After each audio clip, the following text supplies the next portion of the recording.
Welcome to Endo Battery, where I share my journey with endometriosis and chronic illness while learning and growing along the way. This podcast is not a substitute for medical advice, but a supportive space to provide community and valuable information so you never have to face this journey alone. We embrace a range of perspectives that may not always align with our own, believing that open dialogue helps us grow and gain new tools. Join me as I share stories of strength, resilience, and hope, from personal experiences to expert insights. I'm your host, Alana, and this is Endo Battery, charging our lives when endometriosis drains us.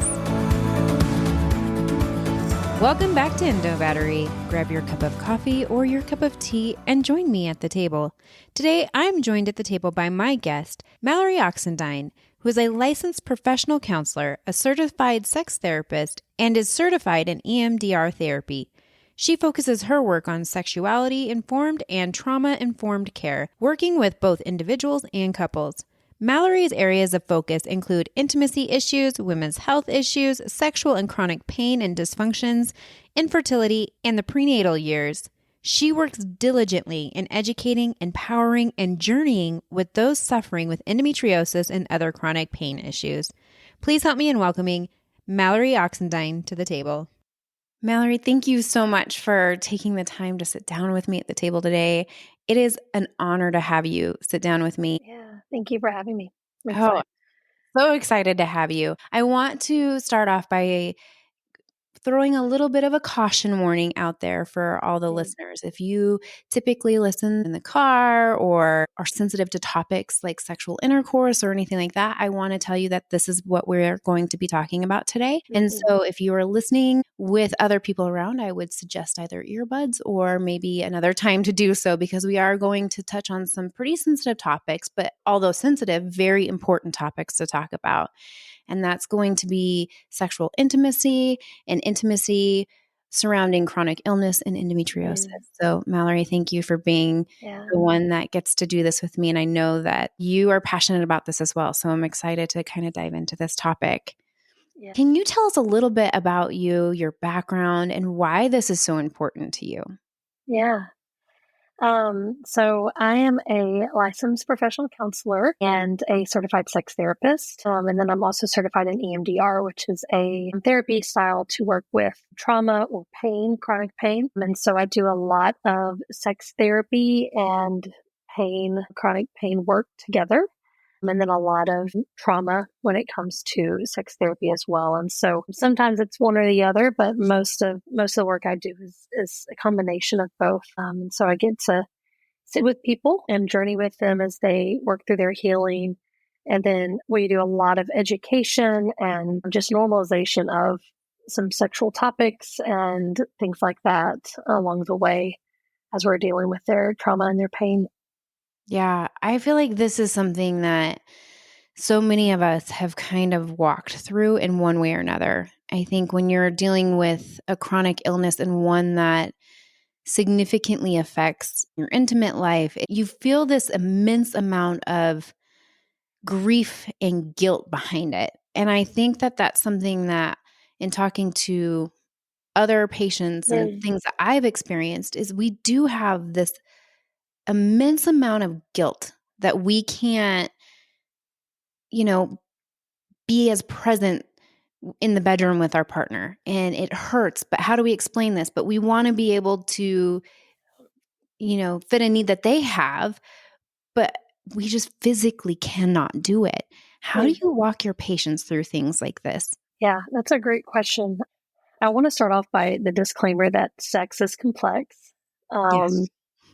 It's complex when you're not dealing with pain. Just two people showing up authentically, vulnerably, it gets complex quickly. And so if it feels complex and it's like, this is supposed to be easy, and like, not necessarily. Okay, I don't know who put that mantra out years ago, but like, it is not easy, and that's okay. So, and it is complex, and remembering that it's complex. But something that I walk a lot with my clients through is their beliefs about themselves when it comes to the bedroom, and what their body is for, and what value they bring as a person. One of my mentors, he has since passed, but years ago, he said his job as a person, and then as a therapist is to teach people and to see people 3D. Mm. So mind, body, spirit. And so it's not just a body showing up to have sex or showing up to engage physically. There's a mind, there's a spirit to it. Like there is all parts of you that are present. So looking at the complexity of the person, which I think to do that, we just have to slow things down a lot, which may not be what I call, movie sex, where it's like passionate, hot and heavy. And there's no cleanup and everyone, finishes at the same time and all those things that that's not really real life. And so we don't have to shoot for movie sex. We can just shoot for intimacy. And so I use that language a lot of intimacy rather than sex with my clients. Mm-hmm. And that's so true. I remember talking to another counselor about this a while back, and they said, intimacy doesn't have to mean you have to have sex. Right. And I said, you're right. But when we have that strong desire to be intimate and sexual, and you feel like you have that barrier, that's what gets really hard for those of us who are chronically ill. And maybe we have months where it's just not comfortable. And there's that immense amount of guilt that we want to be that intimate with someone. Because I do think, and you can speak to this, but I do think there's a sense of intimacy that happens sexually when you come together is hard to achieve without that sometimes, because you want that closeness. How would you approach that with a client or with someone battling this? Yeah. I think expanding the word and language for sex and intimacy and even just sexuality. And so I think a lot of times when you use the word sex, where a lot of people's mind immediately goes to penetrative intercourse. And yes, that technically also is sex. And I think that there can be a lot of other fun, playful, engaging, sexual, arousing, dynamics, experiences, behaviors within that context too. So once we sort through the meaning making that's happening behind it, something that we really work on when I work with couples and individuals is what you have a whole playground in front of you. Okay. And maybe the swing is penetrative intercourse for you and your partner. And what would it look like to try the monkey bars? We've only done that once, so maybe it's a little awkward or a little different than what we're used to, but what would it look like to try that out? Or have we tried the slide? Or could we just, play on the merry-go-round for a little bit? And you have a whole playground of options here. Right. And based off of our sexual histories, our sexual education, we kind of come into relationships thinking, well, sex is this, and this is what I need to do for it. And this is what is most important. And with endo, affecting women and the chronic pain, there's this narrative that the male has this need that has to be, taken care of. There's all that kind of language around it. And I would just gently and softly push back on that and offer it being a deep desire, but not necessarily a need. I think there's a need for intimacy, which is connection. I think we have that as humans, but I don't think males have this greater need for sex than women. And so I just gently, and I introduce that, people are because that's what they always believed or how they've operated for their entire lives. And so it's a lot to sort through, but just once again, making it complex too. It's not quite that simple. But to go back to your question, I think the playground metaphor is helpful. There's a whole plethora of options to have fun and engage in that can be less painful or not painful at all. How does the mind-body connection play a role in managing these intimacy challenges for those living with chronic pain? Yeah, great question. The meaning making that we do in and out of the bedroom, about the bedroom, plays a huge role. So connecting the meaning of my pain's really high for the past 3 months, we haven't had intimacy. What does that mean about me? And oftentimes we go very dark, for lack of better words, about how it usually goes into the value category, right? I'm not enough. My body is failing me. I'm not doing what I'm supposed to, right? We start getting these negative beliefs about ourselves that cognitively we know are not true, because we would, if our friend told us that, we'd immediately go, that's not true. Right. Right. But when we say it to ourselves, it feels very true. And I think that guilt, like you mentioned earlier, plays a big part, kind Mhm. of feeding that. And so working through changing those negative beliefs into positive truths about ourselves, which sometimes we need the help of EMDR therapy and they need the help of a therapist for that. And that's okay, or a support group, or we just need other people to help us with that Yeah. sometimes. But in language, instead of like, my body is failing me, my body did the best it could today. Mm. And just that small switch can really just alleviate some of the pressure to perform, which is a big damper on arousal, and desire is pressure. So Right. you're actually helping yourself too by alleviating some of that pressure. Yeah, and I think I know for me, there's been times where I have been in the space of just trying to figure out what my body's even capable of. And Yeah. then we tend to clamp down when we're worried about that, right? Yes. And so I think it's hard to sometimes pull ourselves out of that space of fear and Mm-hmm. disappointment, Mm-hmm. that we're going to disappoint our partners again, and Mm-hmm. but I think that rephrasing that is so powerful Yeah. because it's the same way that we show up day in and day out. If we present our day as we did the absolute best we possibly could today, and I'm going to honor what I was able to do today. And Yes. carrying that into the bedroom and into these settings is I think could probably help a lot of people reframe the way that they see intimacy and the way Mm-hmm. they see connection with their partner. Yeah. Something to add to that, as you were talking about, is another component that I think plays a big part is um, the purpose of the time together. Mm, And so if we walk into this going, well, tonight's the night, we have to have penetrative intercourse, and like, this is what this means, that, like you said, the anxiety is going to start going, and then when we can't, or we choose not to, there's then all the guilt shows up, or shame. And then, so there's just all this happening. And so going in very loosely of like, hey, we're just going to spend time together tonight. Phones down, mm, TV off. Let's get comfy. Let's light a candle. Let's set the mood, like, let's yeah, enjoy it. We can be sensual and not have any expectations over this meaning something or this having to be something, but just connection. And maybe that's just cuddling. Maybe that's a back rub or caress. Maybe that's just making out. Maybe it is penetrative intercourse, but it takes off the pressure of, well, this is what this has to be. It's like, it can be what we want it to. yeah. And that's something too that I think that we put on ourselves is that pressure to perform. And I Yeah. think that I don't know about other people, but for myself, I have this perfectionism mentality sometimes, just in everyday life. And when you can't do that in your everyday life, things that you're good at, whether it's your career, whether it's the things like helping your family or taking care of your family, and how that can translate into the bedroom and the trauma of all of that. I think a lot Mm-hmm. of people, including myself, have walked through that before of like, I feel like I need to perform now. I need to be, oh, I gotta show up my best for this. Mm-hmm. And there are days that you're just not, but sometimes just being okay with that. But how do you tell your partner this? How do you tell your Yeah. partner, I am not in a space where I can do this?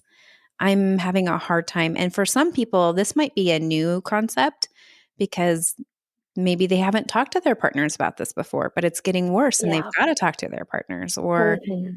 maybe they just can't do it anymore and it's becoming more traumatizing each time that they do have penetrative sex. Like how do they talk about this with their partners? Uh, I think one of the factors that comes up for me, and I see most often in my office, is the avoidance of talking about it Mhm. because of fear of response, right? And really, when we kind of dig down, it's often a fear of rejection.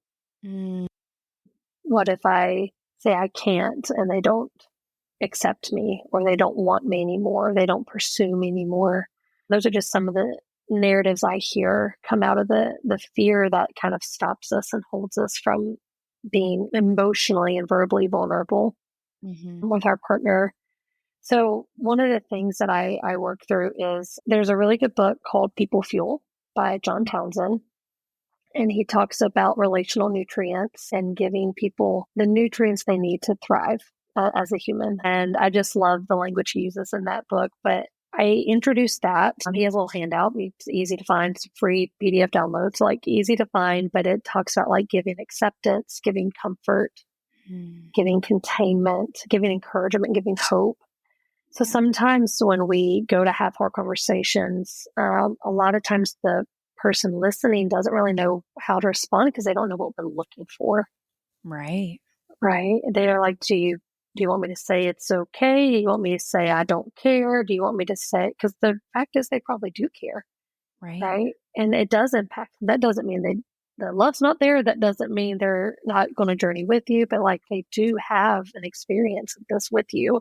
Mhm. And so I really encourage clients to read the book, or at least review the PDF of the different relational nutrients and like, what do you need? Oh, I really just need acceptance, what she defines as connection without judgment.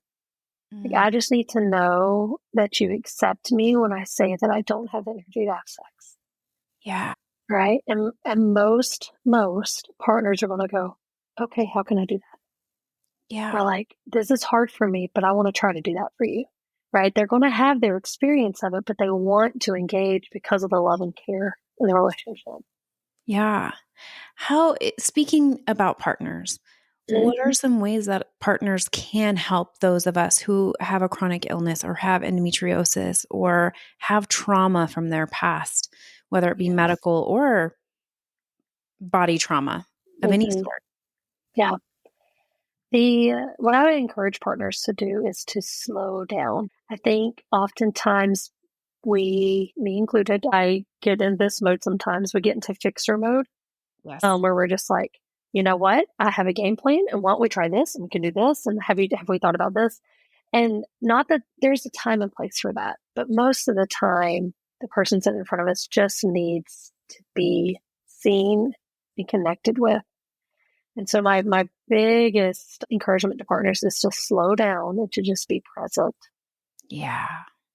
Be present with their partner, which also means they have to be present with themselves, which may be a new experience for them. But be present with your partner and just notice, hey, I see that you've had the heat and pad out 4 times today, and I know we're supposed to go on a date.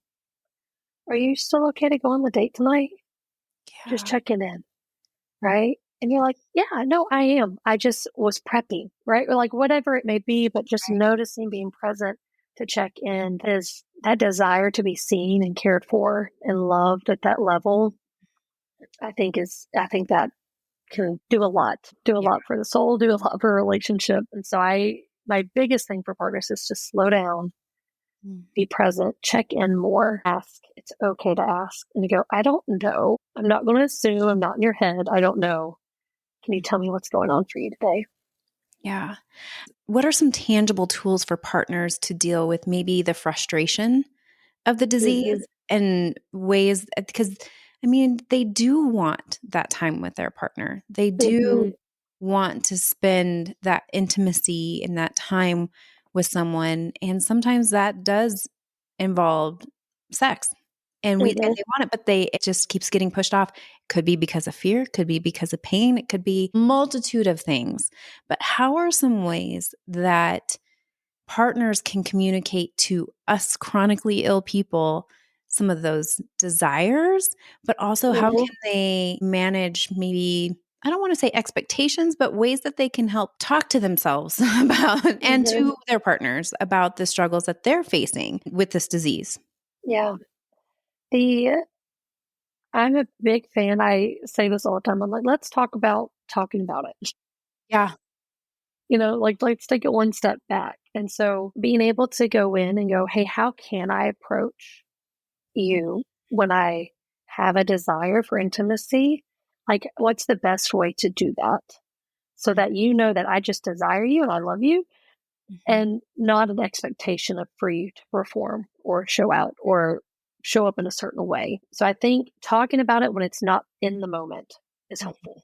So we're a little bit more regulated. We're a little bit more calm. We have more of our thinking brain operating, so we can just maybe make better word choices or be able to control if our emotions come up. We can control how they're exhibited a little bit better.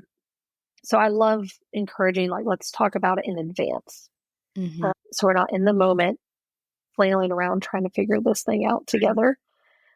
The other thing I want to encourage partners with is, like, this is an experience that you are living in adjunction to and living in part of your story as well. So Yeah. your experience and feelings matter, Mm-hmm. and they do not matter more. Mm. Right. And so they matter. It's good to, like, well, how do you feel when y'all had planned to have intimacy and Mm-hmm. now you're not? Sad, Right. frustrated? Okay, that's valid. And the why is also important. Like, why you're not having it, your partner's pain, your partner's, maybe they had a doctor's appointment and they felt triggered, and, like, that's important too. And so it's not, no one's more important. No one's feelings are more important than the others. And so I always, and cognitively, I think everyone agrees with that. We're like, well, of course. But I think when we get in the moment and we have our eyes set on something and have high desire, like, we forget that. So it's something I verbally speak a lot of, like, you are valid, you are important, what you feel matters. And it Mm-hmm. does not matter more than the person sitting beside you. Right. Yeah. Yeah. I mean, it's hard for us as the patients to not feel guilty about that they have Yeah. to do that, you know? Yeah. Some people didn't know they were walking into this. Some partners didn't know Yeah. that this was gonna be the life that they were gonna live, and Mm-hmm. they have to grieve that too, I think. I don't think that we alone grieve that. I think it's a Yes. mutual A thing. lot of grief. There's a lot of grief in this disease. When trauma happens with partners, whether it's, you are having sex and then all of a sudden something happens, pain happens, something flares, something triggers. Mm-hmm. For the partner's sake, is that something that the EMDR could help with as well, walking through that? And how, because, I've talked to a couple people who post surgery had a cuff tear, and it was very traumatizing for the partner, very traumatizing for the partner. And Mm-hmm. it was a good long time of, am I hurting you? I just scared, because they do care. They do love them. Yeah. How do you approach your clients that kind of walk in, or those patients that come in struggling with that, to get over Mm-hmm. that part of their fear, the Yeah. partner fear? Mhm. Yeah. I think EMDR is a great choice. EMDR all the way. I think it's a great choice for both the person with the chronic illness and the partner. Mhm. Especially, there's been, like, you know, incidences or moments that you can, like, that stick in your brain or, like, come to the forefront. Like, that's Mhm. great. Even if there's not, EMDR is still helpful, but those are very direct. Like, EMDR can directly work through those. I also think when it's the couple that's been through it, getting a trauma informed sex therapist is Yes. great and huge, because what sex therapy looks like in the couple's context is slowing it down, Mm. teaching some communication exercises, coaching the couple on how and when to engage. Let's debriefing the belief about sex and sexuality. And it really helps to work through one of the questions I ask every couple, at least by session 3, it comes up every time almost. Like, have y'all ever grieved that together? Mm. And there's always this, like, look of bewilderment of, like, why, what? No, why would we, Right. And I'm like, that is so intimate, to Mhm. grieve that pain and that loss that y'all are both experiencing, but to grieve it together. I was like, wow, like, how intimate and vulnerable is that, to sit with Right. someone and weep over something y'all both have lost and are losing sometimes. Yeah. And the caveat with chronic illness, which is why I love working with this population because they're so resilient, is that it is a continual loss, Mm. right? Mhm. Like, as it doesn't go away. And so there may be high seasons or good seasons, but the loss will come again. And so the energy to grieve that, knowing that it could come again, people, we avoid pain. We do. we avoid pain in our human nature. We're like, that's uncomfortable. No, thank you. But how vulnerable, intimate could that be to sit with your partner and go, we've lost this, Mm. and I'm sad with you, and I'm grieving with you, and I love you, and I desire you, and we can't fix it right now. And that's okay. We're just going to sit together in the fact that we're together in this. And I always ask couples that question because I'm like, that could change things for you. Yeah. Learning to do that can change a lot. That's so good. These are the things that I think sometimes we need permission to hear, though. Mm, I think a lot of us are in I've certainly been in a space before where I've been afraid to address some of these things. I've been yeah, afraid to talk about some of these things. I don't want to ask my partner to do certain things or to not do certain things. I don't want to talk to my partner about it because I don't want to make it a bigger deal than it really is. But it is a big deal it is because a we're big deal. all going through this. And it is because of the nature of this disease and the things that we kind of encounter all the time, our whole life. Not to be a Debbie Downer Hmm. about it, but the reality of the disease is that we're Yes. going to have to continue talking about this and dealing with certain things that are going to be uncomfortable. And I've certainly had a grieving, I've definitely grieved over it. But I love that you say to do that together. And I will Mm, tell you just from personal experience, when my husband and I have sat down and talked about some of the things that we've gone through because of this disease, it's been so healing for me to understand his mm, perspective because I thought I was alone in feeling certain things. And when you can talk through it, you know, even if it's uncomfortable to talk through it, and it probably will be. and it probably will be. Probably will be. Why is that? Why are we so ashamed to talk about these things when it's so healthy to do it, No, Because it can bring pain up. I think that for me is why it I can didn't bring want pain. Yeah. to. Hmm. I don't want to talk about it. It's painful. It's Hmm. triggering. Yeah. But it's so, so good. So good. Are there specific mindful or grounding techniques that you would recommend to help individuals feel safe and present Mm, during intimacy? Because that might also be helpful in yeah. having these discussions. Yes. I'm all for. I'm like, practically. Let's Yes. shoot it straight, right? Right. I'm all for let's set the mood. Okay. So if Mhm. you like no lights, lights dim, candle, you like certain smells, you want certain sheets, like you want your little nightie that's all satiny and salt, like get comfortable, get cozy. You want to wear your big, Mickey Mouse moo wear it. Like do what feels comfortable for you. I think that's an important part. When we were able to feel comfortable in our environment, it's a little bit easier to feel comfortable in our skin. Yes. And so I'm a big proponent of that. Some of the grounding exercises, because it's really easy for dissociation to occur in intimacy. Mhm. And for men and women, I hear a lot more women report dissociating during intimacy because it's either painful or they're just ready, they're tired and they're ready for it to be over, Mhm. or they weren't really feeling it, but they just were like, sure, all Right. those different factors. And while that is effective in quote unquote getting the job done, I would argue that that's not healthy for you Right.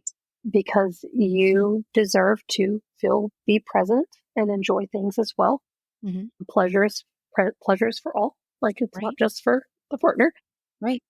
And so being able to ground can really help stay focused and not dissociate. Some of those things are using our senses. A very common thing that people talk about is like the take five grounding. So it's five things you see, four things you physically feel, three things you hear, two things you smell, one thing you taste. And so, like, you Mhm. can go through all that, or you can just pick one. Like, what's four things I feel right now? Okay, I feel the sheet. Okay, I feel my hair on my neck. I feel, right, like the fan's going, like whatever it may be. Right. Noticing what you feel, that can really bring you into your body. Mhm. Some other great grounding exercises are to be able to slow down with your partner. And so when I work with couples, and I've done this a lot with couples who post surgery or post hysterectomy, or post, I've also done it with post birth, really just kind of any major event to Right.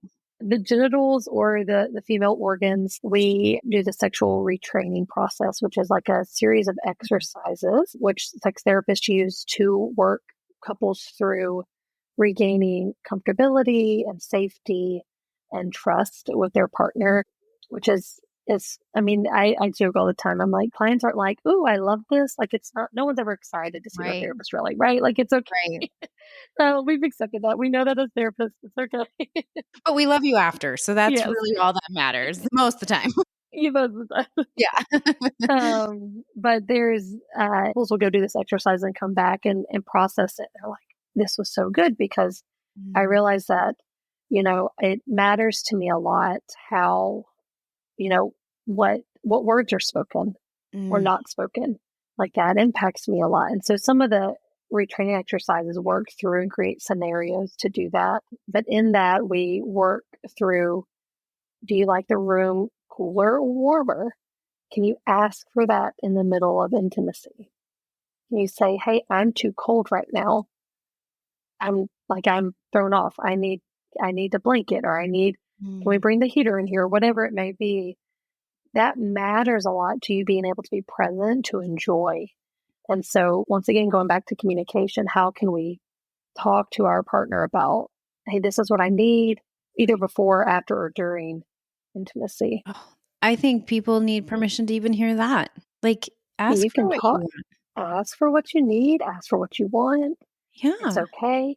And most of the time, 99% of the time in intimacy, I'm not going to get into all the background of this research that was conducted. It was very interesting, but there was this research that showed that most male partners, they enjoy sex and intimacy the most when they know that their partner is enjoying it and their female partner is enjoying it. So it's very interesting because I'm like, they don't care.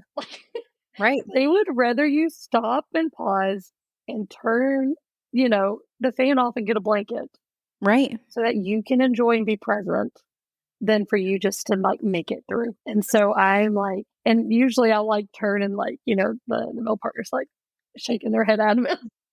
This is not the scenario where you fake it till you make it. This is the scenario No, that you talk about it and you work through it, and if you can't fake it, you shouldn't. you Not if you shouldn't. can't make it, you shouldn't fake it. That's what I'm trying to say. Correct. Right. Correct. Yes. Right. And I think that's something else to talk through in advance is Mhm. like, what does it look like? Or how will you feel if I need to pause or stop halfway through? Right. Like, Right. because I think a lot of times both parties, and which is interesting because there's usually a lack of communication about this, but they both feel guilty. They Mm. both feel sad. They both feel rejected to some degree. Like there's this component of like, oh, we're disconnected, and like I don't, and it's like, Right. okay, your feelings are valid, and that can all grieve that together again. Yeah. Because me asking to pause is not me saying I don't want intimacy with you. Yeah. You know what I think is interesting too is I can only imagine for those people who force their way through this or force themselves to do it because they think they should, how much more trauma that is adding to their bodies, not only their bodies, but their minds and their spirit. Like everything that we try to protect, it in essence kind of hurts. And I think Mm-hmm. that's what you're kind of saying is it's you need to talk about this. You need to grieve this together so that you don't hold this in and you can be more present and you can desire it more as opposed Mm-hmm. to I've got a headache, like Yeah.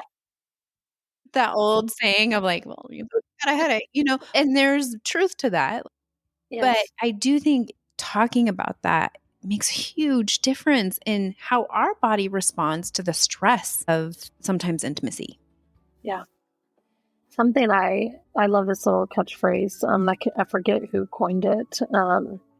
But it's I can't truly say yes if I can't say no. Mm, And I think there's so much pressure that it's put on ourselves where we're like you're allowed to say no, which means that when you say yes, you are 100% mean it. It's not out of yes out of duty or obligation or shoulds, but it's a yes out of like desire. So, but I only get that when I have the freedom and ability to say no. If this part 1 has resonated with you, then tune in next time for part 2 of this series with Mallory Oxendine. It will leave you informed and empowered to continue exploring different tools and aspects of intimacy. And until then, continue advocating for you and for others.